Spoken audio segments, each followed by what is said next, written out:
Hi Gemini, welcome and this is your reading. Be open-minded po, hindi po halos lahat makaresonate. Thank you nga po pala sa mga nagsusubscribe, sa mga bumabalik. Maraming pong salamat. Give me the message for Gemini. Ano yung mensahe sa'yo? So, love reading tayo ngayon. Tingnan natin kung sinong parating sa buhay mo. Kamusta yung love life mo ngayong April? Give me the message.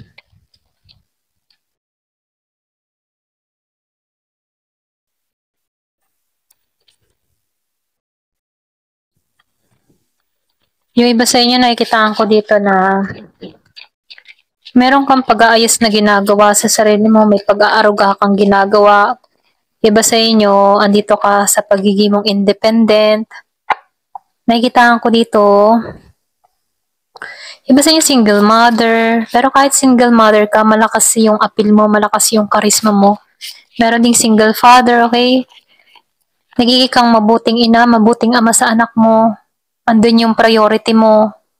Kumbaga, andun yung responsibilidad mo sa kanila. Yung iba sa inyo, nakikitaan ko dito, nagpapahinga, nakakatulog ka ng maayos, nakakapag-relax ka. So, nakikitaan ko dito yung swerte. Swerte kapag dating sa pera, meron dumarating sa buhay mo, okay, na biyaya. Kumbaga, kahit saan ka magpunta, siniswerte ka. Swerte kapag dating sa pera, ito lang nakikita ko. Kaya lang, swerte ka sa pera pero nasaktan ka, ito lang nakikita ko. Meron kang experience dito na masakit, nagpapabigat ng kalooban mo. Yung iba sa inyo, nakikitaan ko dito na merong conflict na nangyari sa inyo. Kaya lang dito, gusto nitong makipag-ayos. So, nakikitaan ko dito, yung iba sa inyo, meron kang kadiling dito na Gemini, Aquarius, and Libra. Yung iba sa inyo, nakikitaan ko dito, mas pinipili mo munang iwasan tong tao nito, pinoprotektahan mo yung kapayapaan mo, nagre-rest ka dito, kasi dito ayaw mo siyang intindihin, iniwasan mo tong tao nito hanggat maaari. Nakikitaan ko dito, nahihirapan to ngayon. Yung iba sa inyo, kung meron kang kadiling na Gemini, Aquarius, and Libra, nahihirapan to ngayon, hindi makatulog. Ikaw nakakatulog dito ng maayos, siya hindi. Wala kang emosyon na pinararamdam dito. Yung iba sa inyo, naibalik mo yung tatag mo, naibalik mo yung tapang mo, naibalik mo yung lakas mo. Kaya dito, siniswerte ka pa pagdating sa pera. Tinataguyod mo yung anak mo na mag-isa. Wala kang pinapakitang emosyon sa tao na to. Kung meron kang ex, okay, ex-lover. So, meron ka ditong hindi pinapansin, nasasaktan to. Gusto nang makipag-ayos, gusto nang makipagbate, kaya lang wala kang pinakikitang emosyon. Kung chat ka nito or mini-message, hindi mo to nire-replyan. Kumbaga poker face ka. Poker face ka sa kanya, wala kang reaksyon, ganun. Well, yung parang tipo na ikaw, hindi ka na determinado sa tao na to. Nawalan ka ng gana.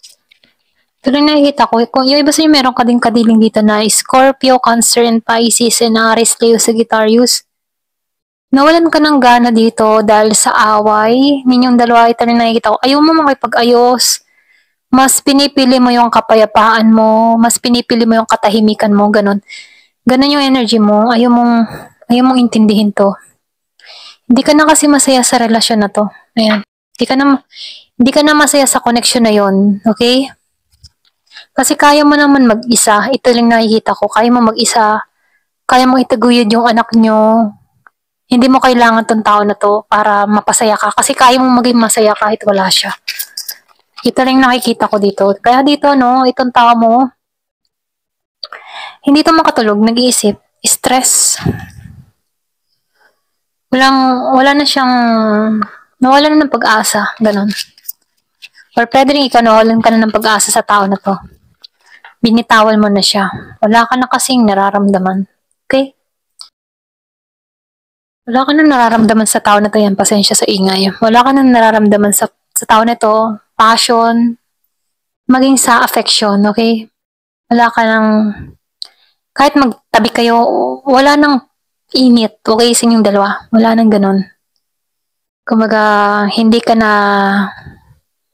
tinatablan. Parang wala na siyang charisma sa'yo. Ganun. Meron kang tao dito na Year of the Rabbit, na Aries and Leo and Sagittarius. Yung iba ha? So, nakikitaan ko dito, meron tong pagpapabaya na ginagawa sa kanyang sarili. Okay? Hindi siya balanse. Wala pang pagkikita sa inyong dalawa. Okay? Wala pang usap. Wala pang pagtatagpo. Yan. So, madami. Hindi mo na mahal. Wala ka ng amor. Wala ka ng nararamdaman. Ganon. Kasi binitray ka nito. So, gawa ng betrayal, kaya nawalan ka na ng nararamdaman sa tao na to. May pagloloko na ginawa. Pwedeng meron kang natuklasan, meron kang nakita, meron kang nahuli.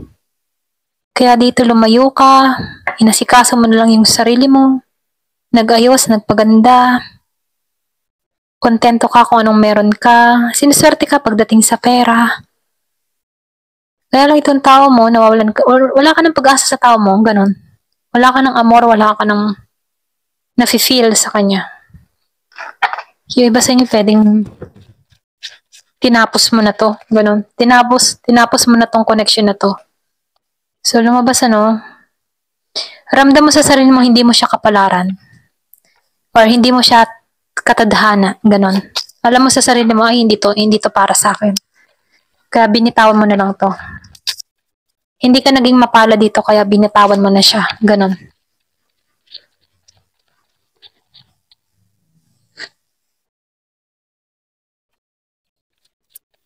So, nakikita ko dito, wala ka ng lakas na harapin tong tao na to. Ayaw mo makipagkita. O kaya ayaw mo makipagkita, wala ka ng lakas harapin to. Dinedepensahan mo yung sarili mo. Andun yung pagpoprotekta mo sa sarili mo. Iniiwasan mo to hanggat maaari.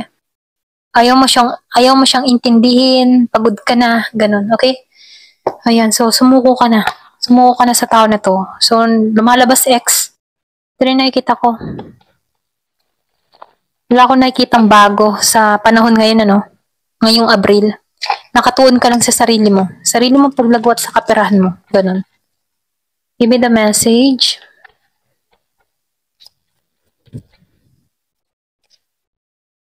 So, yun ba sa'yo, pinagpasalamat mo pa nga to nung nawala ka sa tao na to. Meron ako nakikitang parating sa'yo. Inalisan mo na tong ex mo. O pinagpasalamat mo tong nakawala to sa'yo. Okay? So, meron nagkaka-interest sa yung neighbor. Yung iba sa inyo, meron kang kapitbahay, nagkaka-interest, nakatingin sa'yo, nagkakape, laging nakatingin. So, nakikitaan ko dito. So, meron ditong artist, pwedeng ito yung trabaho niya, or pwede rin ikaw, artist. Mahilig ka sa paint, ganyan.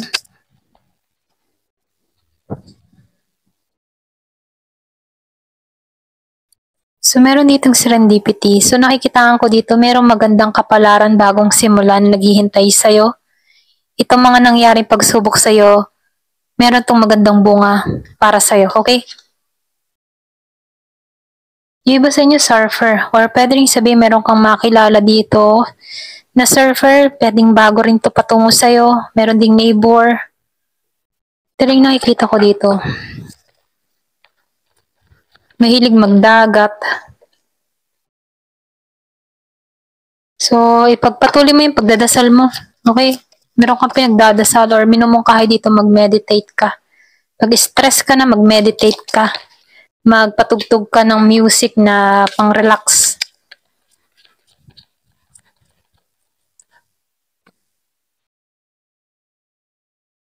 So, nakikita ko dito, yung iba sa inyo, meron kang makikilala sa pag-explore mo. Meron kang balak mag-travel. So, yung iba sa inyo, meron kang minumungkahi dito magbakasyon. Meron ditong transformation na mangyayari sa'yo, okay? Swerte ka sa paglalakbay. Ito lang nakikita ko, pwedeng mga ibang bansa or pwedeng nasa ibang bansa ka.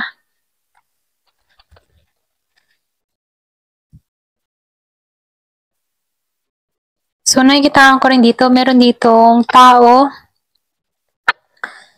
Mahilig to sa kwento, okay? Mahilig tong gumawa ng istorya. Or pwede rin sabihin na meron kang ma-attract dito na pwedeng writer, or pwedeng ikaw to, magaling kang magsulat, magaling kang gumawa ng kwento. Meron kang knowledge, talino, or pwede rin ito yung ma-attract mo. May talino to. May talino to. Marami tong kakayahan, okay? So nakikita ko dito na knowledgeable, okay? Matalino, maraming karunungan, ayan. So ito yung ma-attract mo. Or pwede rin ikaw to, okay? Marami kang talino, marami kang karunungan. Natuto ka sa mga nakaraan mo. Iba sa inyo, merong papasok na bago sa'yo. Sa surfer, pwede rin sa dagat, or pwede rin sabihin makilala mo to sa bakasyon mo, kung mahilig ka mag-beach. Iba sa inyo, kapitbahay, may nagkaka-interest yung kapitbahay, okay? Pinanganak nung 18 and 11. Meron kang ex dito na 21, pinanganak, okay? Ito lang yung nakikita ko, ayan. Thank you for watching. Love and peace.